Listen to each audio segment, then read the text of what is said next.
Subhanallah. Betul kata Kak Linda, bersyukur, bertasbih, bertahmid. Ya, dalam surah An-Nasr. Macam mana banyak tak kita bertahmid, bertasbih, ya, beristighfar selepas kita belajar tadabbur surah An-Nasr. Baik.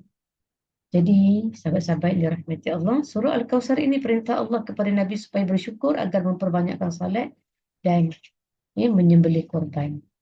Sebab itu Nabi di antara Nabi tak pernah tinggal ibadah korban, hari raya korban tu. Nabi akan buat korban untuk diri dia, untuk isteri-isteri dia dan anak-anak dia. Tak pernah dia tinggal. Masya Allah. Jadi kita ya, yang berkemampuan dan tak berkemampuan pun niat je dulu. Ya Allah, aku nak niat tiap-tiap tahun aku nak korban. Baik. Surah ini diakhiri dengan berita baik kepada Rasulullah SAW dengan celaan kepada musuh-musuhnya dengan sebab mereka terputus dengan segala kebaikan di dunia dan di akhirat. Sebab apa tu? Nanti kita pergi. Nanti kita akan pergi kepada bayan tafsili. Baik, itu adalah nama surah ini. Alhamdulillah sampai di situ. Maka kita pergi terus kepada identiti surah ini sama ada di Makiyah ke Madaniyah. Baik, surah ini adalah surah Madaniyah. Maaf, surah Makiyah. Walaupun ada segelintir ulama yang berkata bahawa surah ini adalah surah Madaniyah, tetapi tidak masyhur. Yang masyhurnya adalah surah ini surah Makiyah. Saya ada sediakan slide tadi. Tapi macam tak puas kalau guna slide tu kan. Okey, baik. Nanti ni. Baik. Kemudian kita buka slide sikit Wan. Silakan.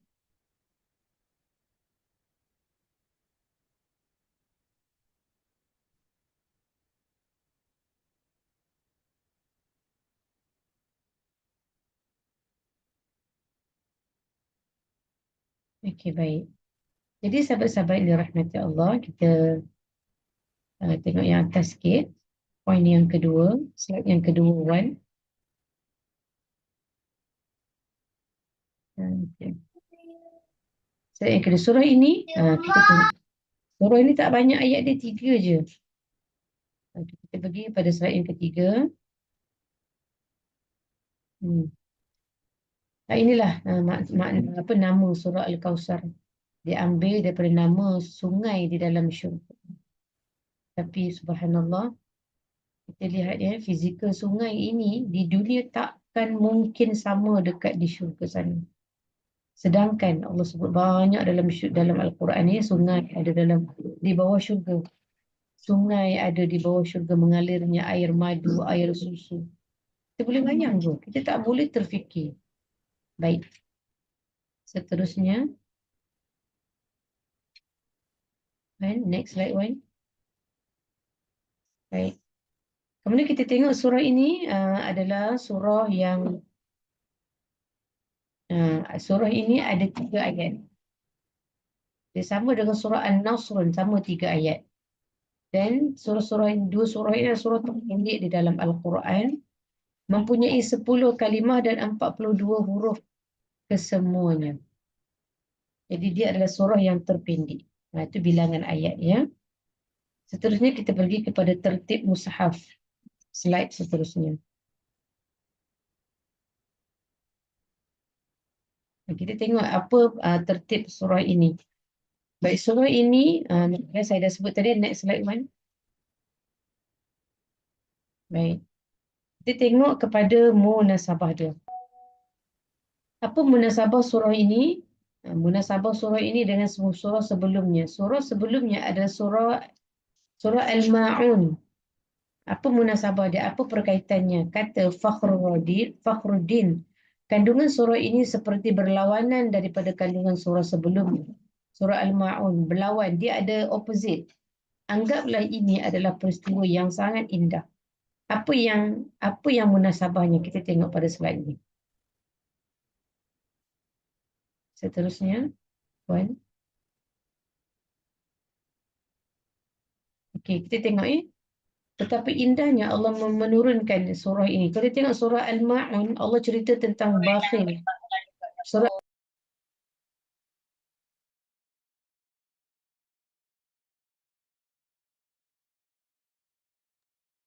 Ustazah, mute Ustazah. Sorry. Okey. Surah Al-Ma'un cerita tentang bakhil. Surah Al-Kausar ini munasabah, perkaitan. Ya, perkaitan dia. Kemudian surah Al-Kausar cerita tentang kebaikan yang banyak-banyak anugerah Allah bagi dekat Nabi dan kita semua. Kemudian cerita tentang meninggalkan salat. Tapi surah Al-Kausar Allah perintah suruh solat. Surah Al-Ma'un cerita tentang riak. Kemudian surah Al-Kausar cerita tentang buat apa-apa semua kena ikhlaskan diri kepada Allah. Dan penutupnya tidak mengeluarkan zakat. Surah ini penutupnya Allah perintah suruh banyakkan bersedekah. Ini munasabah surah Al-Kausar untuk kita semua. Kita pergi kepada seterusnya. Ya, apa objektif surah ini? Surah ini objektifnya adalah Allah perintahkan kepada Nabi SAW agar bersyukur. Lepas tu, menarik Allah ajar Nabi dan kita nak bersyukur, cara dia kena banyakkan solat. Nak bersyukur, cara dia kena beriman. Kalau orang yang bersyukur tapi dia tidak beriman, dia tidak bersyukur. Jadi orang yang bersyukur ni adalah orang yang sentiasa memberikan kebaikan. Ya, itulah orang yang bersyukur. Maka kalau orang yang tidak beriman, mereka menolak semua kebenaran. Apa yang Allah turunkan Al-Quran semua dia tak terima. Boleh jadi dia tak terima semua. Boleh jadi dia terima ikut-ikut suka, tebuk-tebuk. Boleh tak tebuk-tebuk? Boleh tak ni kita terima Al-Quran tebuk-tebuk? Hmm? Boleh tak? Boleh Ustazah. Kenapa tak boleh?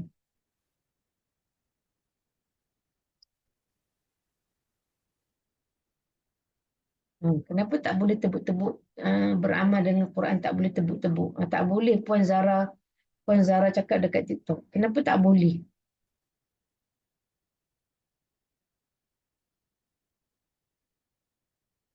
Sebab Allah menurunkan Al-Quran itu kepada Nabi Muhammad SAW untuk dijadikan cara hidup secara keseluruhan.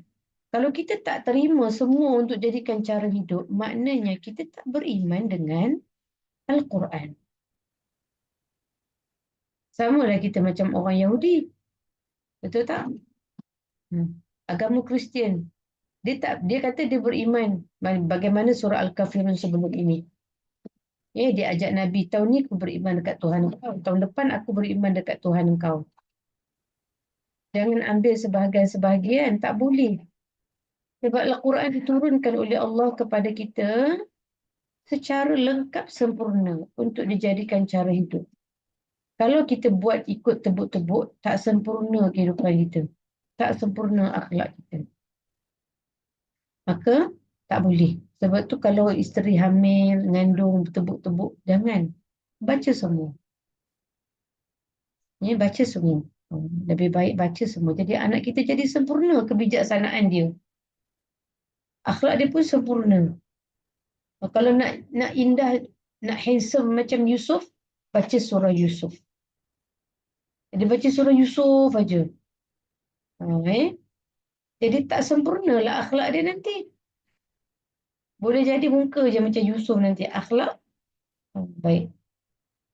Jadi sahabat-sahabat yang dirahmati, perintah untuk bersyukur itu Allah turunkan dalam surah Al-Kawthar. Objektif surah ini agar melaksanakan salat dan berkorban. Bukan sekadar ritual saja. Ini bukan sekadar syarat je. Bukan sekadar syarat kita ini bersyukur kepada Allah. Bukan sekadar ritual dan bukan sekadar manifestasi ucapan-ucapan je. Kan ungkapan-ungkapan je. Tak boleh. Ya, dan kesyukuran itu perlu dizahirkan bagaimana Nabi sendiri tunjukkan contoh kepada kita. Nabi punya syukur ritual ke? Siapa yang boleh berlakon sambil bengkak kaki? Siapa yang boleh berlakon? Subhanallah, Nabi. Ya, sangat-sangatlah. kuat, kita panggil infinity, kesyukuran itu adalah daripada Nabi. Subhanallah, tingginya sampai tak ada apa pada diri dia, pada keluarga dia, habis semua diberikan kepada Islam. Sebab itu para sahabat itu juga tidak mencintai harta dan kekayaan. Sebab melihat kehidupan Nabi. Bagaimana Aisyah berkata, kami makan tak pernah kenyang melebihi 3 hari. Kita kenyang satu hari berkali-kali. Ya, mereka Nabi. Boleh tak dia nak kenyang selalu? Boleh. Tapi Nabi memilih kehidupan yang zuhud. Dia memilih kehidupan yang zuhud. Baik. Jadi, kita pergi kepada seterusnya, Wan.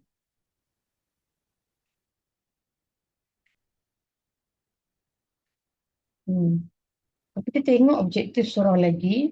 Kemudian kita pergi kepada tema utama surah ini. Apa tema utama dia?